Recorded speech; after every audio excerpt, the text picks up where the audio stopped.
नवी मुंबई व रायगड जिल्ह्यातील ताज्या बातम्या आणि घडामोडींसाठी सबस्क्राइब करा वादळवारा लाईव्ह चॅनल आणि दाबा बेल आयकॉन।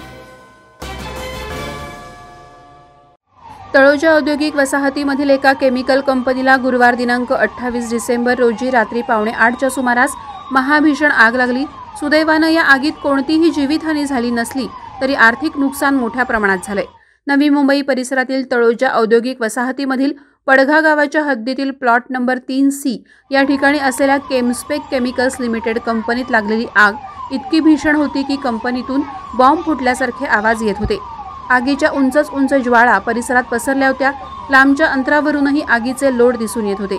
या आगीचं भीषण स्वरूप लक्षात घेता पनवेल महानगरपालिका अग्निशमन, तळोजा औद्योगिक वसाहत, कळंबोली, खारघर, सिडको यांच्या अग्निशमन दलाच्या गाड्या घटनास्थळी वेळीच दाखल झाल्या।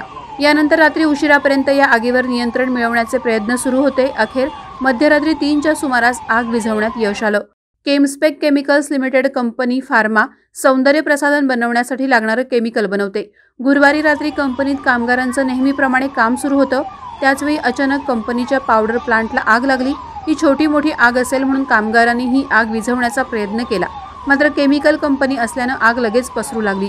आगीची तीव्रता पाहता या कंपनीतील कामगार वेळीच कंपनी बाहेर पडले। हे कामगार वेळीच बाहेर पडल्यानं सुदैवानं जीवितहानी झाली नाही।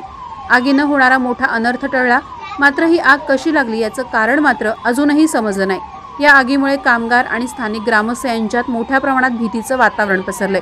धक्कादायक बाब म्हणजे केमस्पेक केमिकल्स लिमिटेड या कंपनीत गेल्या 5 वर्षात तब्बल 5 वेळा अग्नितांडव झाल्याचं वृत्त समोर येत आहे। सतत या घटना घडत असल्याने कामगारांची सुरक्षा ऐरणीवर आली आहे। अनेकदा अशा दुर्घटना घडून देखील या कंपन्यांवर कारवाई मात्र होताना दिसत नाही।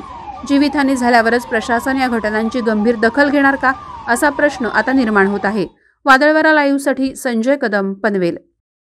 नवी मुंबई व रायगड जिल्ह्यातील ताज्या बातम्या आणि घडामोडींसाठी सबस्क्राइब करा वादळवारा लाईव्ह चॅनल आणि दाबा बेल आयकॉन।